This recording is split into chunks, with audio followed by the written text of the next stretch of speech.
Hola sobrevivientes, soy Carlos Miranda y les doy la bienvenida a un nuevo episodio de Otras Latitudes, el podcast sobre política internacional.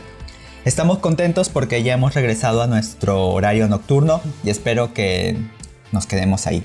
Bueno, el día de hoy vamos a hablar sobre los regímenes parlamentarios, así que vamos de frente. Pónganse cómodos porque sin más, comenzamos.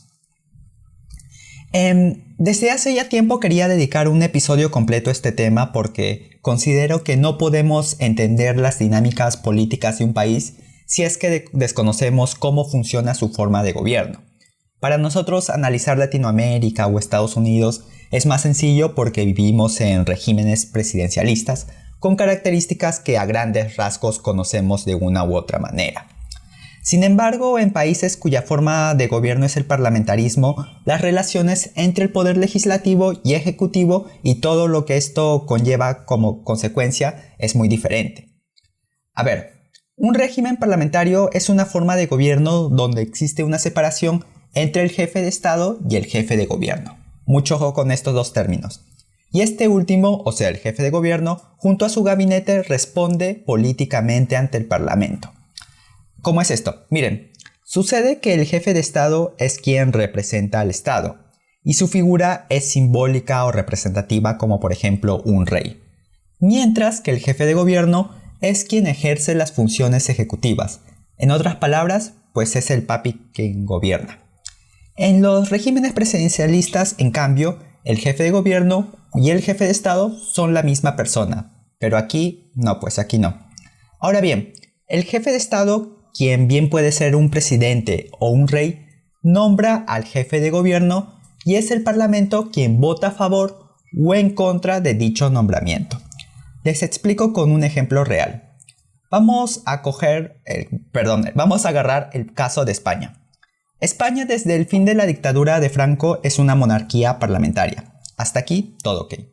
Hasta hace no mucho en este país habían dos partidos que se turnaban el poder, o mejor dicho que se disputaban. Por un lado el Partido Popular de centro derecha y por el otro el Partido Socialista Obrero Español, o sea el PSOE, de centro izquierda.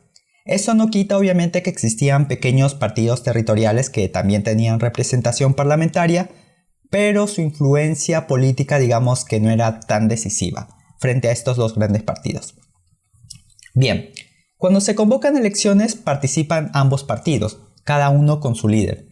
Sin embargo, en los regímenes parlamentarios, la gente no vota directamente por el candidato o por la cabeza de lista, vota más bien por todo el partido. Esos votos se van a traducir en escaños. Obviamente, mientras más votos tengas, más posibilidades de tener más escaños tendrás. Y una vez iniciada la legislatura, el jefe de Estado, en este caso el rey, es quien hace una ronda de diálogo con todos los líderes de los partidos que han conseguido llegar al parlamento. De esa ronda, el rey reflexiona y nombra al candidato que cuenta con más apoyos para ser investido como jefe de gobierno. Más apoyos en el parlamento. Ahora bien, obviamente el rey va a proponer como candidato al líder que haya quedado primero en la votación electoral, porque eso se traduce en más escaños. Y si el partido del candidato tiene mayoría absoluta, pues no habrá ningún problema en que su propio partido vote por su candidato. Esto pasó en España precisamente con los gobiernos de González, Aznar y Rajoy, que obtuvieron grandes mayorías absolutas que no solo les permitieron ser investidos como presidente de gobierno, sino que también, justo estoy grabando y hay una moto. Bueno, obviemos eso. Que tuvieron grandes mayorías absolutas que no solo les permitieron ser investidos jefes de gobierno, sino que también les dieron estabilidad durante la legislatura. Pero ¿qué pasa si ningún candidato obtiene mayoría absoluta en el parlamento y no puede votar por su candidato para que sea investido presidente? Ya, pues se recurre a alianzas. Volvamos a España. Como recordarán, dije que hasta hace no mucho en España la mecha estaba principalmente entre dos partidos. Sin embargo, en los últimos años han aparecido más agrupaciones que le disputan la hegemonía al Partido Popular y al PSOE. Vamos con un ejemplo. El Partido Popular de Mariano Rajoy quedó primero en las elecciones del 2016. Sin embargo, no logró la mayoría absoluta. A ver, en España la mayoría absoluta es de 176 diputados, pero Rajoy en esas elecciones obtuvo algo así de 137. Es por eso que llegó a un acuerdo con Ciudadanos, un partido liberal, para que votase por Rajoy. Al final Rajoy consiguió los votos necesarios y fue investido presidente de gobierno. Presidente de gobierno, así se llama al jefe de gobierno en España. Ese es el caso cuando un partido mayoritario logra acuerdos con uno o varios partidos pequeños para que voten por su candidato, pero sin ser parte del gobierno. El caso contrario es el de Unidas Podemos con el PSOE. Cuando Pedro Sánchez ganó las elecciones, tampoco logró la mayoría absoluta, o sea, tuvo 120 diputados. Y tras dimes y diretes, o sea, insultos de por medio, bueno, no insultos, pero sí sus discrepancias, consiguió que los diputados de Unidas Podemos lo votasen como presidente de gobierno, a cambio de que algunos ministerios estén bajo el mando de Unidas Podemos. Y uno aquí puede decir, oye, pero eso es chantaje, ¿cómo es posible que se jueguen así con los ministerios, que lo chantajen de esa forma? Así no se juega con la gobernabilidad de un país. A ver, no. Sucede que en los últimos años es bastante común en regímenes parlamentarios la existencia de los llamados gobiernos de coalición. Por ejemplo, Alemania, donde la canciller es Angela Merkel, que ya es de los conservadores, pero tiene varios ministros socialdemócratas en su gabinete. ¿Por qué? Porque ambos partidos juntos suman mayoría absoluta en su cámara baja. Otro ejemplo de esto es el de Austria, donde gobiernan conservadores con la izquierda ecologista. Sí, con la izquierda ecologista. Otro ejemplo es el de Italia, donde el gobierno está conformado por el movimiento 5 Estrellas, cuya ideología es, digamos, bastante difusa, y el Partido Democrático, que es de centro izquierda. O el caso más extremo de lo que estoy hablando es Finlandia, donde la primera ministra es socialdemócrata, pero los socialdemócratas gobiernan junto con otros 4 partidos más, desde liberales hasta ecologistas. También, como dije, puede haber el caso que un partido no logre la mayoría absoluta, pero conforme una alianza programática con otros partidos minoritarios sin necesidad de estar en el gobierno. Ejemplo de esto lo que mencioné hace ratito con Ciudadanos, con Rajoy, o lo que ocurre en Portugal, Dinamarca, Nueva Zelanda o Canadá. Y bueno, también está el caso donde un partido gobierna en solitario sin necesidad de apoyos porque ya tiene la mayoría absoluta en la Cámara, como es el caso de los gobiernos en Australia, Grecia, Hungría y Japón. Ahora, ¿qué pasa si ningún partido se pone de acuerdo y no se puede nombrar un candidato? Pues si el candidato propuesto por el jefe de Estado es rechazado por el Parlamento, el jefe de Estado tiene que nombrar a otro candidato que considere capaz de reunir los apoyos necesarios para ser investido. En caso de que este candidato se presente al Parlamento e igual el Parlamento vote no, se tiene que convocar nuevamente a elecciones generales. Es por esta razón que España tuvieron 4 elecciones generales en 4 años, porque los partidos no se ponían de acuerdo para elegir un presidente. Y bueno, y por muchas cosas más. Ahora vamos con ya los nombres. Si el país es una monarquía parlamentaria, el jefe de Estado entonces es un monarca o un príncipe. Por ejemplo, España, Reino Unido, Suecia, Noruega, aunque digamos que algunos de los países que he mencionado podrían estar en la denominación de monarquías constitucionales, pero es prácticamente lo mismo, salvo que en las monarquías constitucionales los jefes de Estado, es decir, el monarca, tienen un poco más de atribuciones. Otros países donde hay monarquías parlamentarias, pues Canadá, Australia y Nueva Zelanda. ¿Por qué? Porque si bien estos países son independientes, pertenecen a la Mancomunidad de Naciones, y la Mancomunidad reconoce a su soberana como a la reina Isabel II.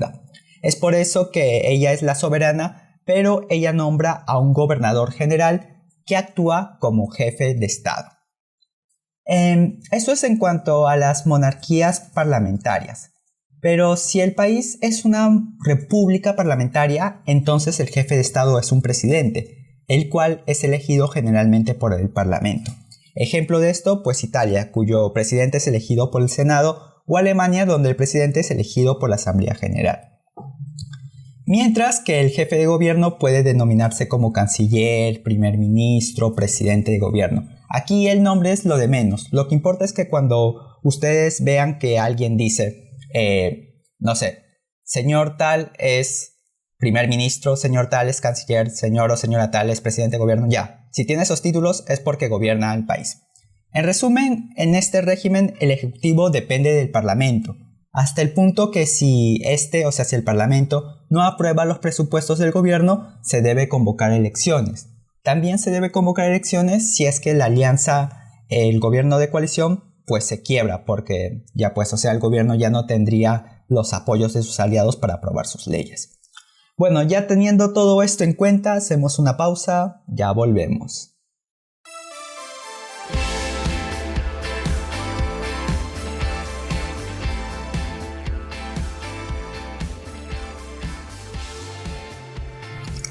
Bienvenidos a Otras Latitudes, soy Carlos Miranda y estamos en el segundo y último bloque. Un bloque cortito a decir verdad. Bueno, tenemos ya claro lo que es un régimen parlamentario, sobre las diferencias entre una monarquía parlamentaria y una república parlamentaria, que es una monarquía constitucional, cómo se elige el primer ministro, etcétera, etcétera, etcétera. Ya. Ahora, ¿en qué se diferencia el parlamentarismo del presidencialismo? Otra vez esa moto. Bueno, en fin. Vamos a ignorar esto. A ver, en el presidencialismo, el jefe de gobierno y el jefe de Estado son la misma persona, o sea, el presidente. A ver, por ejemplo, Vizcarra es tanto jefe de gobierno como jefe de Estado. Piñera es jefe de gobierno como jefe de Estado. Ya. En segundo lugar, la separación entre el poder ejecutivo y el poder legislativo es más clara. ¿Hay una relación de control? Sí, pero no de dependencia total.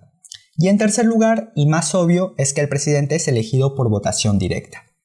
Ahora, el presidencialismo está presente en casi todos los países de América, salvo en Canadá y otras pequeñas naciones. También está presente en buena parte de países asiáticos y africanos, y en Europa solo en Bielorrusia.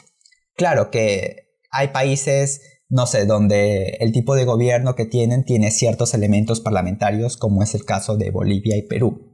Perú yo diría que es casi un régimen semipresidencialista, porque tiene figuras como la disolución del Congreso, la cuestión de confianza, la existencia de un primer ministro, etc.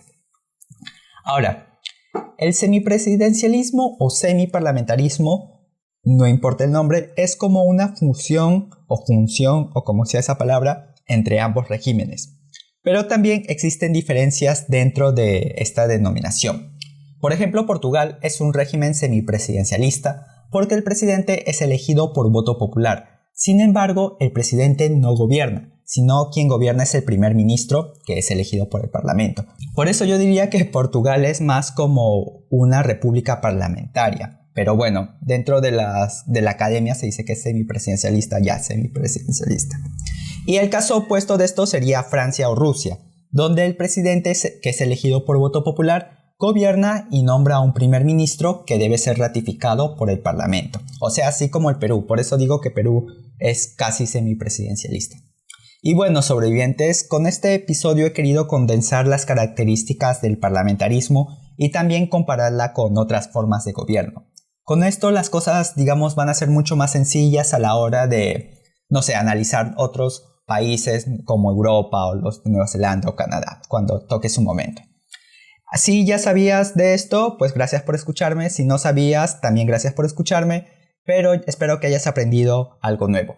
En fin, en la publicación de Instagram y Facebook hemos dejado un par de textos académicos para profundizar un poco en el tema. También quería agradecerles porque el viernes pasado llegamos a los 500 me gusta en Facebook.